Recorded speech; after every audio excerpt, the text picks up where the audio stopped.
सोमवारचा दिवस नाशिकमधील राजकीय नेत्यांसह महायुतीच्या नेत्यांसाठीही धक्कादायक ठरलाय। नाशिकमधील स्थानिक स्वराज्य संस्था निवडणुकीत भाजपचे बंडखोर गोकुळ गीते यांनी त्यांचे बंधू गणेश गीते यांच्या घरी झालेल्या पत्रकार परिषदेत निवडणुकीतून माघार घेतली होती। प्रचारात उतरणार नाही असं त्यांनी सांगितलं। गोकुळ गीते यांनी घरी राहून विधान परिषद निवडणुकीत विजय मिळवलाय। भाजपचे बंडखोर गोकुळ गीते यांना 357 तर महायुतीचे अर्थात शिवसेनेचे उमेदवार नरेंद्र दराडे यांना 248 मतं मिळाली आणि त्यांचा पराभव झाला। शिंदेंच्या शिवसेनेसोबत विश्वासघात झाला, केसानं गळा कापण्यात आला, अशा प्रतिक्रिया या निकालानंतर समोर येऊ लागल्या। मात्र गोकुळ गीते यांनी निवडणुकीतून माघार घेतलेली असताना महायुतीचे नरेंद्र दराडे यांचा पराभव कसा झाला याचीच माहिती या व्हिडिओमधून आपण घेणार आहोत। नमस्कार, मी उन्मेष खंडाळे, आपण पाहताय आपलं महानगर लाईव्ह।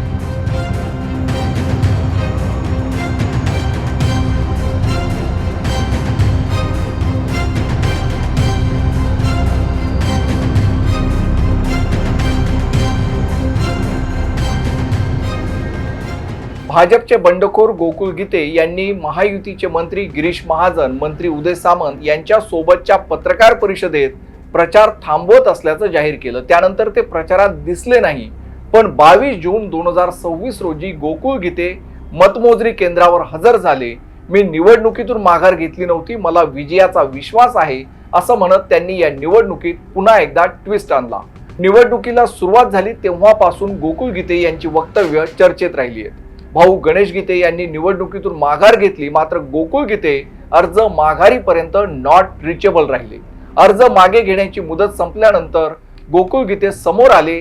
त्यांनी नरेंद्र दराडे यांच्याच घरात किती जणांना आमदारकी दिली जाणार असा सवाल करत निवडणुकीतील आपलं अस्तित्व दाखवून दिलं।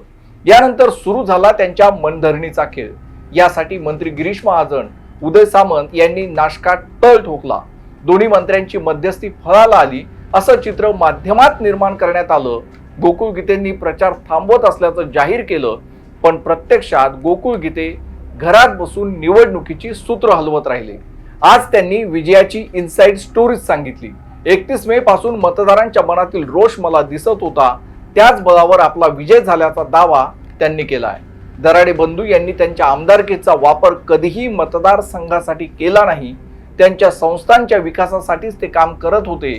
याचाच परिणाम मतदारांचा त्यांच्यावरचा विश्वास राहिला नाही असं गोकुळ गीते आता सांगतायत। 18 जून रोजी मतदान झालं तेव्हा 99% मतदान झालं। 619 पैकी 618 मतदारांनी मतदानाचा हक्क बजावला। फक्त एका नगरसेवकानं मतदानाला दांडी मारली। विजयासाठी 310 मतांचा कोटा निश्चित करण्यात आला। मतमोजणी दरम्यान 13 मतं अवैध ठरली, त्यामुळे विजयासाठीचा मताचा कोटा 303 निश्चित करण्यात आला। गीते विरुद्ध दराडे असा हा राडा पाहायला मिळाला। नरेंद्र दराडे यांचे मतदान प्रतिनिधी म्हणून त्यांचे बंधू शिक्षक आमदार किशोर दराडे मतमोजणी केंद्रात उपस्थित होते। निवडणूक आयोगाच्या नियमानुसार लोकप्रतिनिधीला मतमोजणी केंद्रात उपस्थित राहता येत नाही। या नियमांचा हवाला देत गोकुळ गीते यांनी किशोर दराडे यांच्या उपस्थितीला आक्षेप घेतला। त्यानंतर गीते आणि दराडे समर्थकांमध्ये राडा झाल्याचं पाहायला मिळालं। अखेर अधिकाऱ्यांनी हा वाद सोडवला आणि मतमोजणी सुरू झाली। महायुतीकडे विजयाची आकडेवारी असल्यामुळे महाजन आणि सामंत विजयाचा दावा करत होते, मात्र आज मतमोजणीला सुरुवात होण्यापूर्वी गोकुळ गीतेंनी विजयाचा दावा केला। मी माझा वैयक्तिक प्रचार थांबवला होता, मात्र कार्यकर्त्यांनी प्रचारात आघाडी घेतली होती, त्यामुळे माझाच विजय होणार असा दावा त्यांनी केला आणि काही वेळातच तो खरा होताना दिसला। विजयाच्या मतांचा कोटा त्यांनी सहज पार केला। बंडखोर गोकुळ गीते यांना 357 तर महायुतीचे अधिकृत उमेदवार नरेंद्र दराडे यांना 248 मतं मिळाली। गोकुळ गीते यांनी 303 हा मतांचा आकडा पहिल्या फेरीतच गाठला। हा नरेंद्र दराडे यांच्यासाठी मोठा धक्का होता, त्यामुळेच ते आता केसानं गळा कापला असं म्हणत आहेत। गोकुळ गीते यांना विजयाचा विश्वास हा सुरुवातीपासूनच होता। दराडेंनी माघार घ्यावी अशी मागणी तेच करत होते। गीते बंधूंनी या निवडणुकीत बंडखोरी केली आणि महायुतीसाठी ही निवडणूक आव्हानात्मक झाली। नाशिक विधान परिषदेची जागा कोणाला मिळणार यावरून महायुतीत मोठा कल झाला। भाजपला ही जागा हवी होती, मात्र एकनाथ शिंदे यांनी त्यांच्या पॉवरचा पुरेपूर वापर करून नाशिकची जागा मिळवली। विद्यमान आमदार नरेंद्र दराडे यांना शिवसेनेकडून उमेदवारी मिळाली। त्यांचे बंधू किशोर दराडे हे शिक्षक आमदार एकाच घरात परत परत उमेदवारी देण्यावरून मतदारसंघात असंतोष निर्माण झाला. मात्र याची जाणीव महायुतीच्या नेत्यांना झाली नाही. त्यानंतर भाजप कार्यकर्ते असलेल्या गीते बंधूंनी या निवडणुकीत बंडखोरी केली. दराडे कुटुंबात आधीपासूनच एक आमदार आहे. नरेंद्र दराडे हे 2 टर्म आमदार होते. विधानसभा निवडणुकीत गणेश गीते यांचा पराभव झालेला, त्यामुळं यंदा आमच्या घरात उमेदवारी द्या अशी मागणी गीते बंधूंनी केली. याला पार्श्वभूमी होती दराडे विरुद्ध गीते या राजकीय अँगलची. दरम्यान गणेश गीते यांनी गिरीश महाजन यांच्या आग्रहामुळे माघार घेतली असली तरी गोकुळ गीते हे नॉट रिचेबल होते. त्यांनी माघार घेण्यास नकार दिला. त्याचं कारण दराडे यांचे चिरंजीव कुणाल दराडे यांनी एका नगरसेवकासोबत बोलताना आपला बाप काढला असा आरोप गोकुळ गीते यांनी केला. गोकुळ गीते काय, त्याच्या बापालाही माघार घ्यावी लागेल ही भाषा गोकुळ गीते यांची उमेदवारी कायम राहण्यासाठी पुरेशी ठरली. विनंती केली असती तर माघार घेतली असती, मात्र त्यांनी मगरुरी दाखवली असं गोकुळ गीते माध्यमांसमोर येऊन बोलू लागले. झालं, एका भावानं माघार घेतली असली तरी दुसऱ्याचा अर्ज कायम राहिला.